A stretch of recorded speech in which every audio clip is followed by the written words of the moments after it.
Hey, today I want to talk about teacher job fairs. Right now, I'm in a search for a new teaching position, and I have done something that I have never done before this year, and that was to attend a teacher job fair. Matter of fact, this year I have attended 4 different job fairs, and they each were a unique experience for me. And I even got a couple of leads, a couple of interviews, and quite a few job offers. So what I want to share with you all is pretty much some tips to help you successfully navigate a teacher job fair. The first thing that you really want to do is to do your research. So what you want to do is you want to find out who's hosting the job fair. Most of the time, the host will list all the participants on a flyer or on their website. Before the job fair, I like to go and I want to research the different schools that are going to be there. And I like to highlight certain schools that I want to make sure that I stop by their booth to leave my resume and talk to the recruiter or the district personnel that may be at that booth. That way, I don't have to spend time going to different schools, which I know that I probably would not even apply to because it may be too far out, or it may be a school that does not service the population that I am certified to teach. So that is one of the most important things that you could do to make sure that a job fair is worth your time and is beneficial to you. The first job fair that I went to, it was a teacher of colors job fair for independent schools. So it had a lot of schools that were in my metro area, but it also had a lot of schools that were out of town. So relocation was not an option for me. So by me doing my research ahead of time, I kind of saved some time and made sure that I hit those places that were really of a interest to me. The second tip that I have is to make sure that you have plenty of copies of your resumes. The first job fair that I attended, I took about 15 copies of my resume with me, and I actually ran out of resumes. So that was not a good feeling. You always want to have more than enough. Now, the next thing that you want to do is you want to make sure that you have something to carry your resume in. I have seen people do all types of things. I have seen people use report covers, and they have like 10 or 20 different report covers, and when they passing out their resume, it's like a presentation. I also saw this one lady at a job fair. She had these bright yellow manila folders, and she had her QR codes to her website attached to the folder with a gem clip, and she had information inside. Yeah, and I just seen people with regular pad folios. I love the pad folio because it's so sleek and it's so professional. But when you go to the job fair, you have to realize that you're not only just passing out your information, you're also collecting information from those various schools and those various school districts as well. So what you want to carry something with you that is going to hold all that information and in an organized fashion. Now, what I take with me is this organizer. And what I really like this organizer because, one, it could close. So it has a little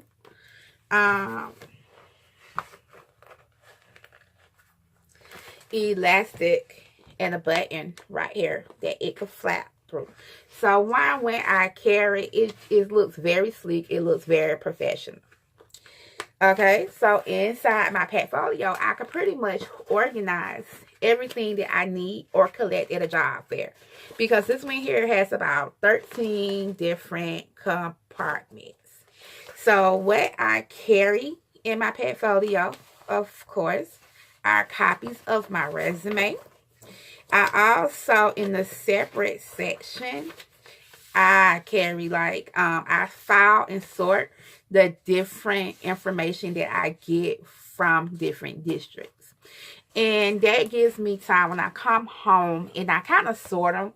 And even though I don't have labels on here, I have those that I feel like are high priority for me to apply to, those that I got a good vibe off of, and those that, yeah, I may think about applying to that district. Okay. This right here, like I said, I purchased this at Office Depot. I think, I forgot how much it really cost, but I think I got it on sale for about $7.99 or something like that. But this is a very good investment. And I also have another one just like this that I take with me when I go to my interviews.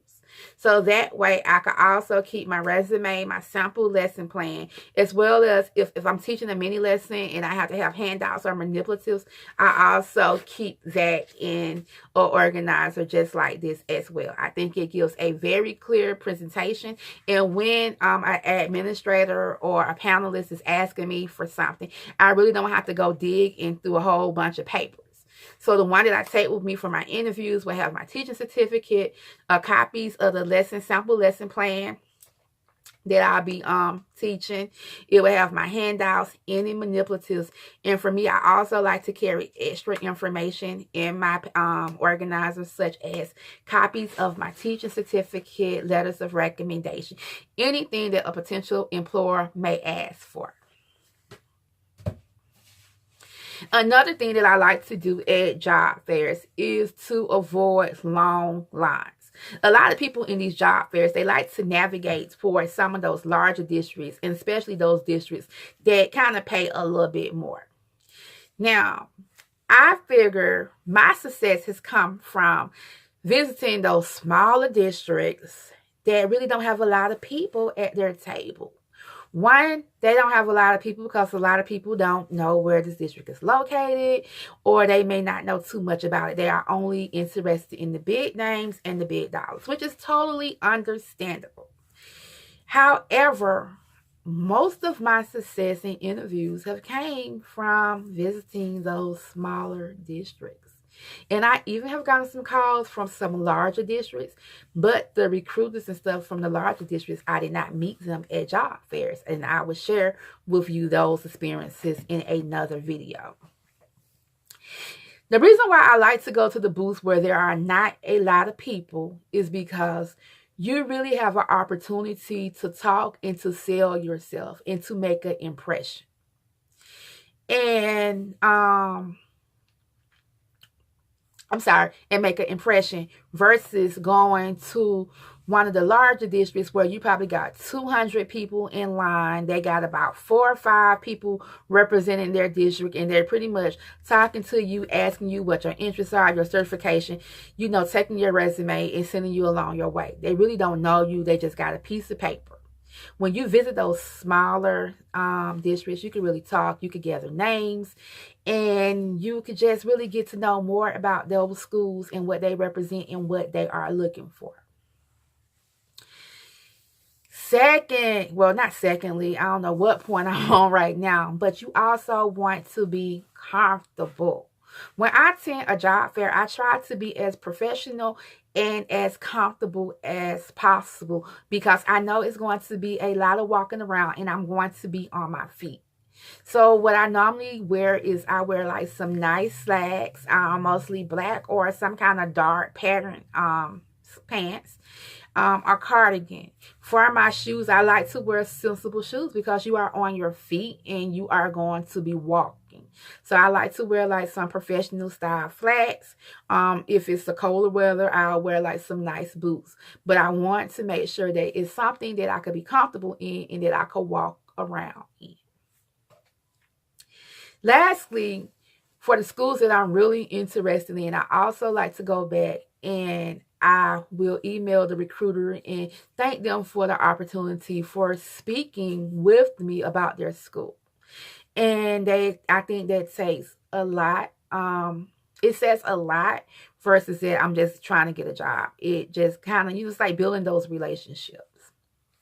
Now, I want to talk about my successes with job fairs.